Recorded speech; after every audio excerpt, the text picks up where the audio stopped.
नमस्कार, हर हर महादेव। आप सभी का आपके अपने ज्योतिष अध्ययन में बहुत-बहुत स्वागत है। आज हम ज्योतिष शास्त्र के अनुसार इंसान की कुंडली में 5 ऐसे ग्रह योग होते हैं, जो बेहद शुभ और प्रबल माने जाते हैं।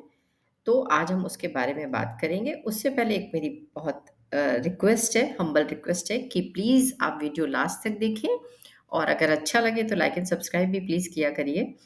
तो अब हम जानते हैं इन योग के बारे में।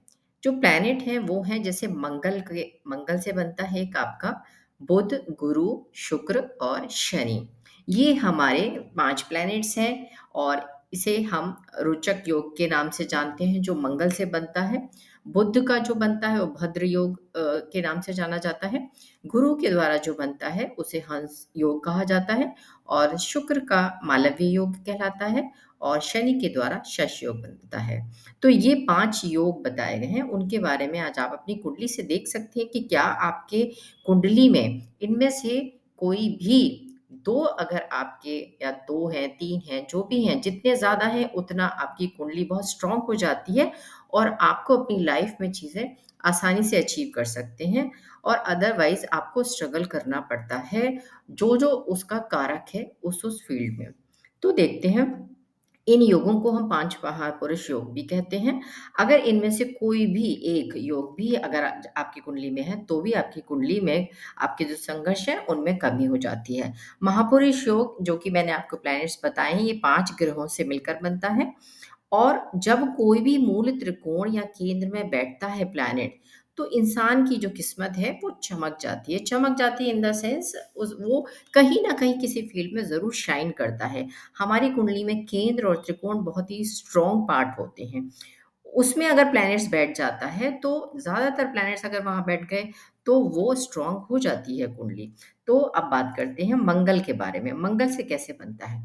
यदि आपकी कुंडली में मंगल लग्न से या चंद्रमा से केंद्र के घरों में स्थित है, यानी जो केंद्र पार्ट होते हैं, आपकी कुंडली किसी भी नंबर की है, लेकिन आप देखेंगे आपके केंद्र में जो हाउसेज़ आते हैं, जो कि आपकी कालपुरुष कुंडली होती है, उसके हिसाब से जो केंद्र के जो पार्ट्स हैं, जैसे कि 4, 7, 10 तो यहाँ पे आप देखेंगे, मंगल कुंडली में लग्न या चंद्रमा से 1, 4, 7 या 10वें घर में या तो मेष में हो, ये राशि है उसकी या वृश्चिक उसकी 8वीं राशि है। इनमें से किसी में या मकर राशि, ये उनकी उच्च की राशि होती है मंगल की। अगर इसमें बैठा हो तो आपकी कुंडली में रोचक योग बन जाता है।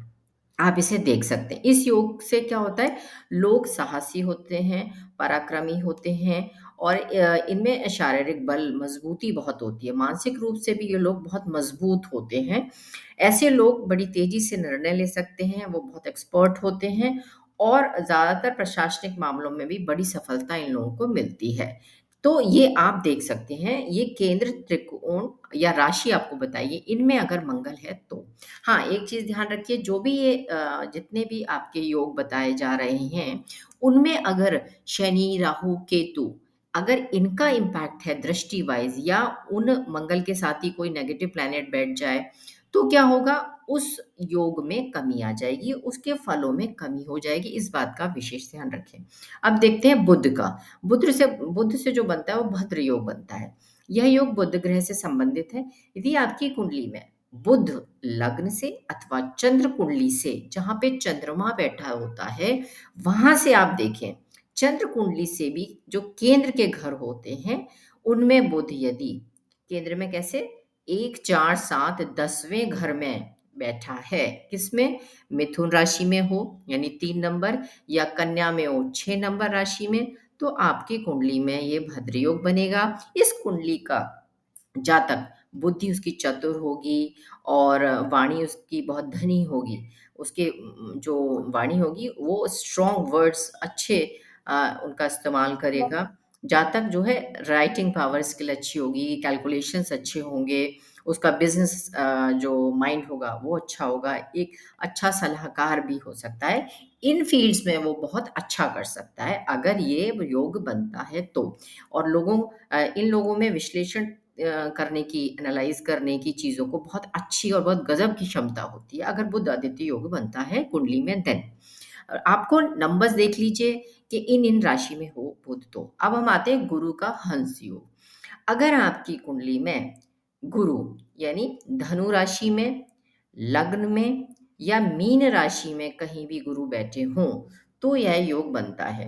कैसे? जब जब बृहस्पति उच्च या मूल त्रिकोण में हो, यानी अपनी उच्च राशि या मूल त्रिकोण राशि में हो, तो या खुद के ही घर में बैठा हो, जैसे कि धनु की राशि उनकी अपनी राशि होती है, मीन राशि होती है अपनी, इनमें हो, केंद्र में स्थित होंगे, तो आप विशेष परिस्थितियों में यह योग का निर्माण हो जाता है।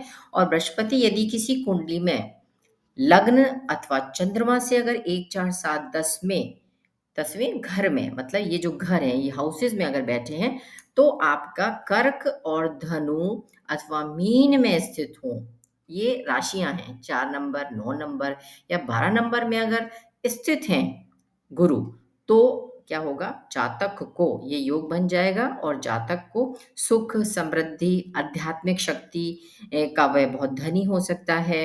तार्किक शक्ति में वह दुनिया को बहुत अच्छे से मतलब अपने थॉट से, अपनी बातों से, अपने प्रोसेस से लोगों को अट्रैक्ट कर सकता है और दुनिया उसकी बात की वैल्यू करती है। आपका गुरु से जो बनता है, गुरु का ये जो योग बताया, तो इस तरह से गुरु हंस योग कहलाता है ये। यहाँ पे आपको बस ये चीज़ का मेन याद रखना है कि ये जो बनते हैं केंद्र, याद रखिए, केंद्र हैं 1 4 7 और राशियाँ बताई गई हैं, तो ये योग बन जाता है। अब हम अपने आते हैं शुक्र का मालव्य योग। अगर शुक्र का से बनने वाला योग, मालव्य योगों को कैसे देखेंगे कि जिस भी जातक की कुंडली में शुक्र लग्न से या चंद्रमा से केंद्र के घरों में स्थित हो, पहली कंडीशन।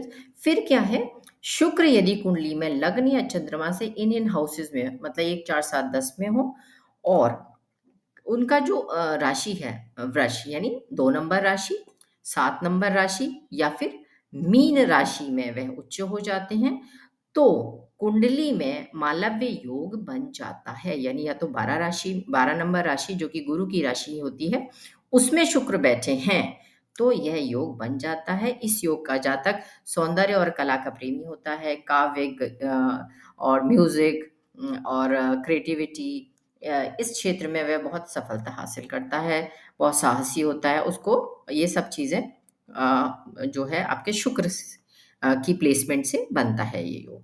अब हम आते हैं शनि का शश योग। यदि आपकी कुंडली में शनि चंद्र से या लग्न कुंडली से केंद्र के किसी भी घर में स्थित हैं, अर्थात शनि यदि कुंडली में लग्न अथवा चंद्रमा से 1 में, 4 में, 7 या 10वें घर में, और या फिर तुला राशि घर में, तुला राशि यानी 7 नंबर राशि, कुंभ राशि उनकी अपनी राशि है, 11 नंबर राशि, तो यह शश योग बनता है। शश योग का जो जातक होता है वह न्यायप्रिय, लंबी आयु और कूटनीतिज्ञ, और उसका कूटनीतिज्ञ का धनी होता है।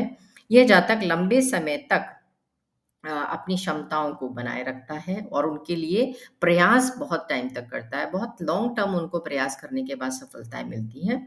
यह किसी क्षेत्र में हार नहीं मानता, व्यक्ति हमेशा प्रयासरत रहता है और इनका ये विशेष गुण होता है।